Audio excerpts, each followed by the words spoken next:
শীতকালে বিকেলবেলা গরম কফি একটা ক্যাফেতে বসে খাওয়ার মজাই আলাদা। আমাদের এদিকে একটা নতুন ক্যাফে খুলেছে শুনেই আমরা দৌড়ে যাই যে কেমন সেটা দেখি।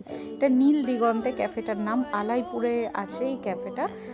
ক্যাফেটা মানে চারপাশে মাঠ একদম, কিন্তু ক্যাফেটা এত সুন্দর করে সাজানো হয়েছে ওই রাস্তা দিয়ে গেলে চোখে পড়ার মতো।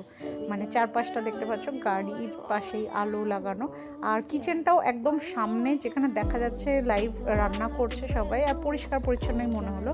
অনেকেই বাইরে বসেছিল, আড্ডা দিচ্ছিল, কিন্তু আমরা রুফটপ সেকশনটা এক্সপ্লোর করবো বলে আমরা উপরে রুফটপ সেকশনে চলে যাই। আর ওখান দিয়ে ভিউটাও ভালোই দেখি। খাবারের মধ্যে সব রকমেরই ছিল, মোগলাই, চাইনিজ, স্টার্টার সব রকমেরই ছিল। আমরা ওখানে অর্ডার দিয়ে তারপর উপর থেকে আমি দেখছিলাম যে জায়গাটা বেশ কোজি আছে, আলো সুন্দর করে সাজানো, একটা সেলফি কর্নার আছে, আর জানলা খুলে দিলে সুন্দর একটা ভিউ পাওয়া যায় রাস্তার।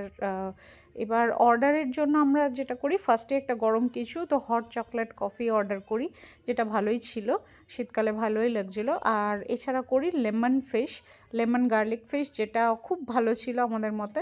আর একটা জিনিস করি সেটা হচ্ছে হট উইংস, যেটা অ্যাজ আ সিজলার সার্ভ করা হয়, ওইটা আমাদের এক্সপেকটেশনটা অটো মিট করেনি। আর তারপর যখন আমরা বেরিয়ে আসি, মানে জায়গাটা খুব সুন্দর। আমার যদি রিভিউ নিতে চাও, যে জায়গাটা সুন্দর, কাপলদের একটু ছোটোখাটো ঘোরার জন্য ভালো। আর আমরা তো এখানে খুবই